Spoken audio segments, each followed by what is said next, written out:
Hello, today I am going to discuss how I'm going to bring in my differentiated leadership style into crucial conversations that I'm going to have within my organization this coming month or year as I try to bring in blended learning into the virtual environment. There's three reasons why I would need to have these crucial conversations, being the conversations high stakes, there could be strong emotions involved, and opposing opinions. There's 8 parts of crucial conversations. This process, I'm going to break each piece down and discuss what I see, what the potentials are that could happen coming up. One, getting unstuck is basically about having dialogue. So I need to make sure that we have intellectual dialogue when we come together. In the book Crucial Conversations, they call this feeling the pull of shared meanings. This is where each person comes into open communication with their feelings and opinions about a topic or concern. And the more openly that everyone shares, the more we're all going to get out of it, and bigger and better ideas are going to come from these conversations.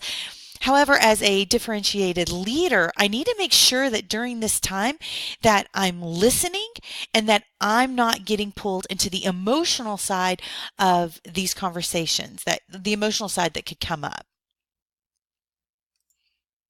There are many ideas on how to teach lessons.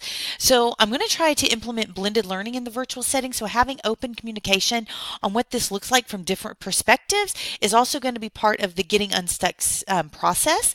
And it will be important that I think about who can address resistance, what kind of resistance may come. So the next step is start with the heart. For the team to collaborate well, we all need to start with our heart. We need to make sure we're coming into the conversation knowing what we really want to get out of it. We cannot come in using the silent treatment, feeling upset, feeling any rage, or wanting to manipulate our way into making change. So I want to make sure I focus on myself first and what my heart is when I'm coming into this conversation. So I need to take responsibility for my feelings and emotions before having these discussions with my team. So my heart desire is to have blended learning in the virtual classroom. And I also want to discuss the WIG of increasing our attendance to live class connects from less than 25% to 85% by the end of the first semester on December 21st. So currently everyone in my organization wants increase in attendance. The crucial conversations come in when we discuss how each of us see us obtaining this goal. The next step is learning to look. Learning to notice when things are getting emotional, notice individuals' physical and emotional cues. And then whenever I see those things, to take a step back and to immediately slow down and start over with the heart, because we don't want anything to escalate. As a leader, I need to be prepared for those who may also want to sabotage our conversations and look for those who may bring tension to the group. So this is a lot of looking and noticing others' feelings and emotions. We want to have a safe place where we can collaborate. So when it comes to making crucial conversations safe, we will have to make sure we are keeping mutual purpose and mutual respect. At any time, either or both of these are at risk, we need to stop and walk away. And make sure an apology occurs if it's appropriate. Now, as a differentiated leader, I need to make it clear that it is okay for all of us to have different experiences and to openly share those experiences in the safe environment. The other steps you're going to see is master of my story. So in order for me to have dialogue that can benefit the team, I need to master my stories with the facts that have evidence, not just the emotional side that comes with those stories. I need to identify possible explanations that are behind the story and behind my experiences, so that I'm always focusing on the goal and being result focused.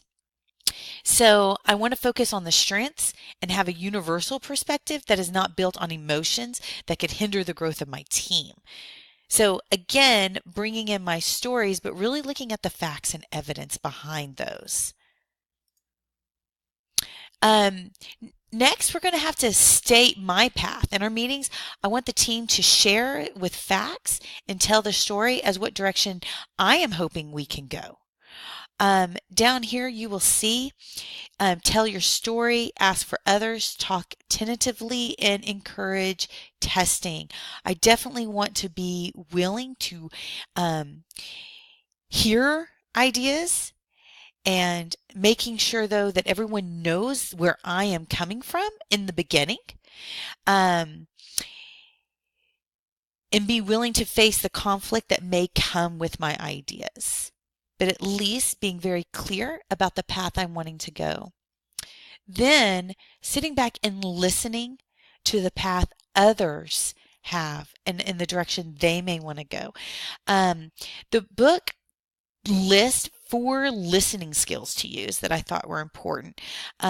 Ask by expressing interest, acknowledging others' emotions, paraphrasing, and then if I notice, if I'm looking and I see someone in the group is uncomfortable, and maybe I'm noticing that they're being held back, kind of try to elaborate on what I'm thinking that they may be feeling, and that may prompt them to communicate a little bit more.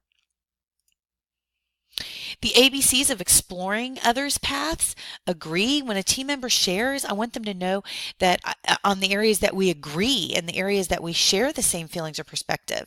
Then I'm going to try to build on that, and then avoid suggestions that others are wrong. So if it's something I don't agree with, it doesn't necessarily mean they are wrong. And then finally, we want to make sure we leave and we're moving into action, that this whole conversation wasn't just a talk that's remembered, or I don't want to look back and say, oh, remember a year ago we talked about this. We need to now move into action. There's several ways as a leader that I can choose to do this. I can make the decision solely on my own without involving others. That's not typically my style, but that is an option. I can gather the input from the group and then have discussions with others outside, gaining more resources, doing more research. And this one is actually, and then I'd make the final decision. This is kind of the one I'm more than likely to use. You can always use a vote. Or I could choose to see what this consensus of the group is and what we can come to if we can come to an agreement that we can all support. Being a differentiated leader means that I will not get wrapped up in the emotional side of the discussions, my emotions or the emotions that others bring into the conversation. I want to be able to use crucial conversations to help lead my team into a better educational structure for the future.